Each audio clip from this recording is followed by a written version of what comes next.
welcome back to my channel. It's me, Chris Lim. So today's video, titikim tayo ng panipuri here in my place. So may nagtitinda ng panipuri guys. So kasama ko nga pala ang aking sisterette, nephews, and niece. We're going to test samosa and panipuri. So magagabi na nang pumunta kami dito. It's a street food near in my area. It's a public market guys. So we're gonna try this. So napakamura lang nito. Mura lang pala siya. So 25 for 4 pieces ang panipuri. So yung nakikita ninyo na parang empanada, it's called samosa. Ayan, worth 20 pesos and 15 pesos. So ayan, bumibili nga pala ako kay kuya. So yung nagtitinda nga pala niyan is Bangladesh. So hindi siya Pilipino. So napakasarap niya pala guys. It's melt in your mouth. So papakita ko sa inyo yung panipuri kung paano niya yon ginagawa. So bumili muna ako ng samosa. Kasi yun yung gusto ng aking sister, samosa, and it's a dessert. Yan, parang turon siya na may malagkit sa loob. So binigay ko na siya sa kapatid ko, and then ayan, tinuro ko naman yung samosa. So para siyang empanada, at ang lasa niya is like herbs yan, herbs and spices. So parang wala siyang MSG. So ang matikman mo lang is yung malalasahan is yung mga herbs na nilagay niya.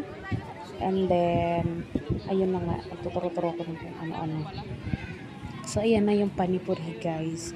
Binubutas niya yan. So, tapos nilalagyan niya ng patatas, onions. Yun na nga, basta yun. Nilalagyan at saka yung kanyang sauce. So, ayan ang kanyang sauce guys. Nilalagyan na ni kuya. So, yung nagtitinda is Bangladesh. So, ayan. Titikman na namin ang panipuri. So, bumili ng 4 na piraso. So, ayan yung akin. So, manatingin sa akin na pangkain ko. So, ayan. Gusto niya ang panipuri. So, ayan. Napakasarap ng panipuri. Ayan. Nagbayad na tayo kay kuya at pupunta pa tayo sa ibang street. So, meron na rin pala silang chicken biryani. Yeah, made to order siya, guys. So, pricey pero napakasulit naman siguro. So, try natin yung next time. So, ayan, maglalakad-lakad na kami ng aking mga pamangkin sister Red dito sa night market. It's a night public market na maraming kang nabibili, and then street food. Yan. Nag-crave kasi kami sa street food. So, yan na nga na yun. Ha?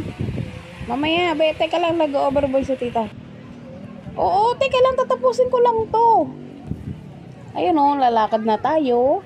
O, at hahanap tayo ng street food na makakain. Oh, ayan na nga. Ispatan na namin ang paborito namin. Adyan ako. Oo. Ano ingay? So, naispatan namin ang paborito namin isaw. Ayan. Favorite namin yung isaw, fried isaw or chicken intestine. So, ayan ang aking mga pamangkin at sisterette. At tsalang-tsala ang pagkain. Ayan, mga taga-ubos ng budget ko. Ayun. So, ayan, pumili nga rin pala ako ng fried chicken para ulam namin sa bahay.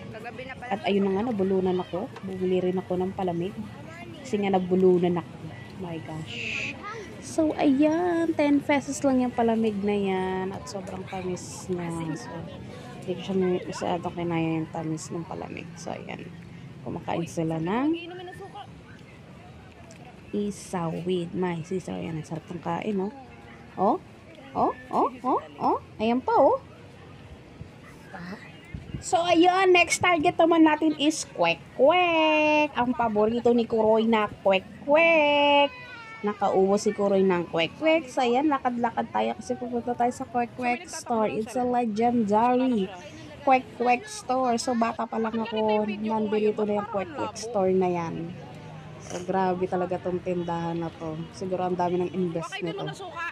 So, ayan, bumili na ako ng kwek-kwek. Ayan, ang daming tao, guys. So, medyo ititigil ko na yung aking pagbablog kasi nga, snatcher is all around. So, thank you for watching here in my live. Don't forget to subscribe, hit the bell for notification para updated kayo sa mga new video na walang linta. Char. So, ayan, sarap ng kain ko ng kwek-kwek. Ayan siya. Suka with pipino. So, thank you for watching.